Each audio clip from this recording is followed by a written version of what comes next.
আসসালামু আলাইকুম, সবাই কেমন আছেন? আলহামদুলিল্লাহ, আপনাদের তো আমি অনেক ভালো আছি।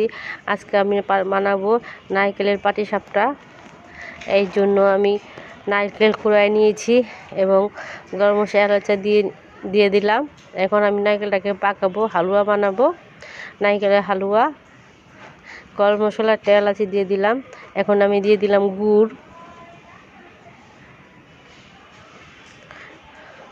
নারকেলের হালুয়ার মধ্যে কিন্তু গুড়টাই সবচেয়ে বেস্ট গ্রানের জন্য এবং কালারফুল যে একটা কালার আসে সেটার জন্য, কারণ গুড় ছাড়া ওই কালারটা আর আসবে না। এই যে আমি গুড় দিয়ে দিলাম। এই যে আমার নারকেলের হালুয়া বসিয়ে দিছি এবং অনেকটা গুড় গলে হয়ে গেছে। দেখেন কত সুন্দর একটা কালার আসছে।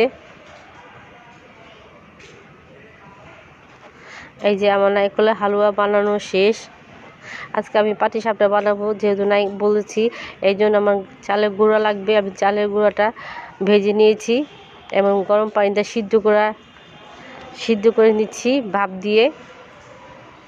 এই যে আমার প্রায় সিদ্ধ হয়ে গেছে, সুন্দরভাবে সিদ্ধ করে নিয়েছি। তবে সিদ্ধটা যদি ভালো না হয় তাহলে কিন্তু এটা সুন্দর হবে না। এই যে সিদ্ধ হয়ে গেছে, কারণ পিঠার মূল উপকরণ হচ্ছে ভালো করে সিদ্ধ করা। এই যে আমি একটা রুটি বেলে নিলাম। আমার রুটিটা সুন্দর করে বেলে নিলাম। এখন আমি চারদিকে নারকেল দিয়ে দিব। নারকেল যে হালুয়াটা বানিয়েছিলাম আমি অল্প অল্প করে নিয়ে একদম সুন্দর করে বিছিয়ে দিব, যাতে সব জায়গাতে একসাথে পাওয়া যায় মুখে দিলে।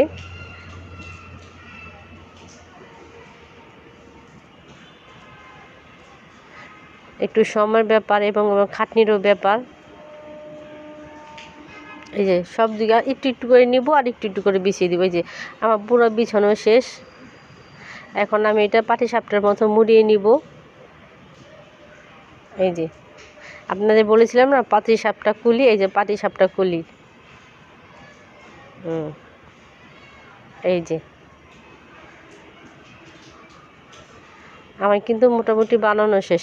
এটা একটা পাতিলের মধ্যে আমি চারপাশে আটা দিয়ে আমি আটকাই নিয়েছি, যাতে ভাপটা না বের হয়। আর একটা প্লেট বসিয়ে দিয়েছি। এই প্লেটটা হাতের বাবাই আমাকে করে দিয়েছে।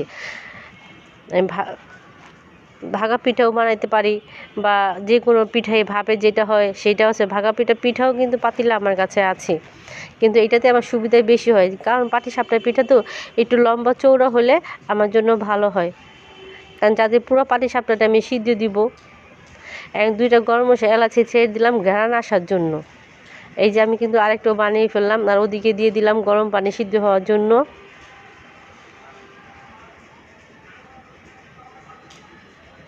কারণ আমি 4টা বানাবো, হাতের ফুপ্পিরা আসবে, এই জন্য একটু বেশি করে বানাবো। না হলে আমাদের একটাতে হয়ে যায়, একটা দুটা বানালেই হয়ে যায় আমাদের। এই যে ভালো করে আমি নারকেল দিয়ে দিব, একে একে সব বানিয়ে নিব, কারণ আজকে আমি 4টা বানাবো। এই দুই পাশে কীভাবে আটকাবেন, এই যে দেখেন এইভাবে আটাকে গুলিয়ে ঘন করে এবং চারপাশে এই যে এইভাবে করে লাগিয়ে দিলাম, তাহলে আর পিঠাটা ছুটবে না। এই যে এভাবে লাগিয়ে নিব চারপাশে।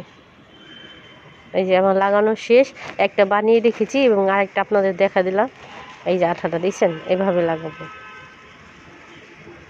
এভাবে লাগালে তাহলে আর পিঠাটা ছুটবে না।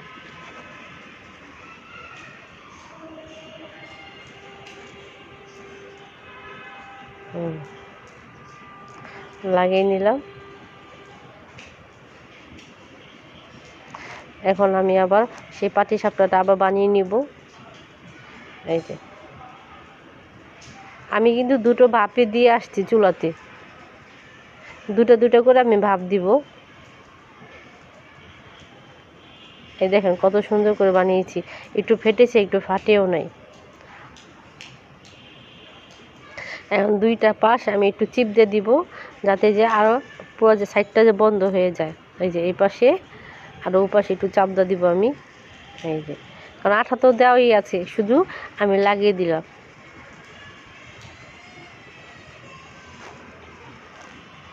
এই যে আমার পিঠাগুলো হয়ে গেছে পাটিসাপটা। করলি।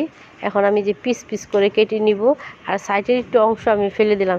এটা খাওয়া যায়, কিন্তু আমি সৌন্দর্যের জন্যই আর কি ওটা ফেলে। দেখেন কত সুন্দর রাউন্ড করে আসছে, কারণ আমি রাউন্ড করে ঘুরেছি বলেই সুন্দর করে রাউন্ড আসছে।